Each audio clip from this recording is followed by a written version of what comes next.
আজকে আমি রান্না করব পনির ভাপা, যেটা খুব সহজেই হয়ে যায় আর খেতে হয় সেই রকম সুস্বাদু। পনির ভাপা বানানোর জন্য আমি আমুলের পনির নিয়ে নিয়েছি। আমুলের পনিরটা না খেতে খুব টেস্টি, খুব সুন্দর খেতে। তো আমি ছোট ছোট টুকরো করে কেটে নিয়েছি, যেভাবে ইচ্ছা সেই সাইজেই কাটা যাবে, তার কোনো ইয়ে নেই।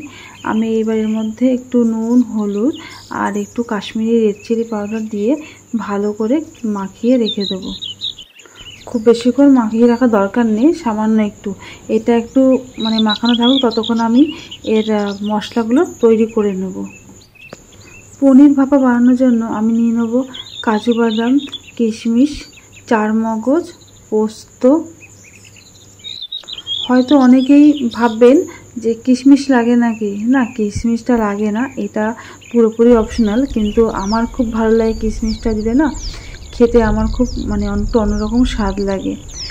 তার মধ্যে এবার দিয়ে দেবো সাদা সর্ষে আর দেবো কালো সর্ষে। একটু নারকেল থাকলে নারকেলের দুধ দিলে ভালো লাগতো, কিন্তু আমার কাছে যেহেতু নারকেলটা নেই, তার জন্য আমি নারকেল ছাড়া এমনি ভাপা করব। নারকেল দেব না বলে এর স্বাদ কোনো রকম কমবে না, এটা যেরকম খেতে লাগা সেরকমই লাগবে। এবার আমি একটা মিক্সারের জারের মধ্যে সাদা সর্ষে, কালো সর্ষে, কাজু বাদাম, কিশমিশ, পোস্ত, চারমগজ যা যা ছিল সবগুলো আমি এখন এই মিক্সি বাটির মধ্যেই দিয়ে দেব। আমি এই মশলার মধ্যে কোনো রকম জল দেব না, আমি এর মধ্যে দিয়ে দেব টক দই। টক দইটা দিয়েই একবারে পেস্ট করে নেব। তো আমি এর মধ্যে এক বাটি টক দই ঢেলে ফেললাম, আর দিয়ে দেবো কটা কাঁচা লঙ্কা। যে যেরকম ঝাল খেতে পছন্দ করবে সেইভাবে কাঁচা লঙ্কাটা দিয়ে দেবো। এবারে আমি এটাকে পেস্ট করে আনবো। আমার সুন্দর একটা পেস্ট হয়ে গেছে, এই যে দেখুন। আমি একটা টিফিন বাটির মধ্যে ভাপা দেব, তার জন্য আমি এখানটা টিফিন বাটি ধুয়ে রেখে দিয়েছি। এবারে যে মশলাটা করলাম সেই মশলাটা আমি এখন এর মধ্যে দিয়ে দেবো। খুব গাঢ় হয়ে গেছে, তার জন্য আমি যে মিক্সার যে বাটিটা ছিল সেটা ধুয়ে এর মধ্যে আমি একটু জল মিশিয়ে দেবো। এবার আমি এটার মধ্যে একটু লবণ দিয়ে দেবো, স্বাদ মতন লবণ। তারপরে একটু চিনি দেবো, চিনি খুব বেশি দেবো না যেহেতু কিশমিশ আছে, তো চিনি দেবো একটু স্বাদ মতনই চিনি দেবো, না হলে পরে স্বাদটা ঠিক জমবে না যেহেতু নিরামিষ তরকারি। তার উপরে কয়েকটা কাঁচা লঙ্কা ছড়িয়ে দেবো। দিয়ে দেবো সর্ষের তেল। এই সর্ষের তেলটাই পনির ভাপায় লাগবে, কারণ সর্ষের তেলের ঝাঁঝটাই আমাদের বেশি দরকার।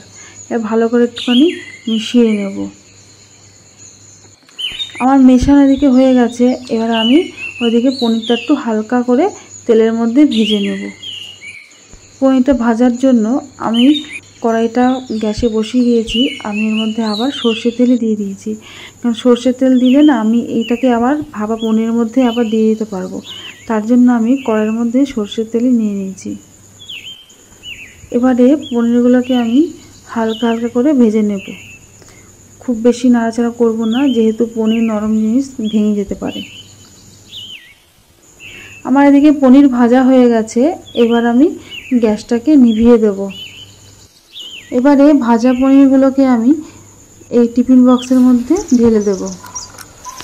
ঢেলে দিয়ে খুব ভালো মতন মিশিয়ে নেব, মশলাটা যেন পনিরের গায়ে খুব ভালো মতন মিশে যায়, তার জন্য আমি একটা চামচের সাহায্যে খুব ভালো মতন মিশিয়ে দিচ্ছি। আমার মেশানো হয়ে গেছে, এবার আমি ঢাকনাটাকে আটকিয়ে দেব। এবারে কড়াইয়ের মধ্যে জল বসাবো।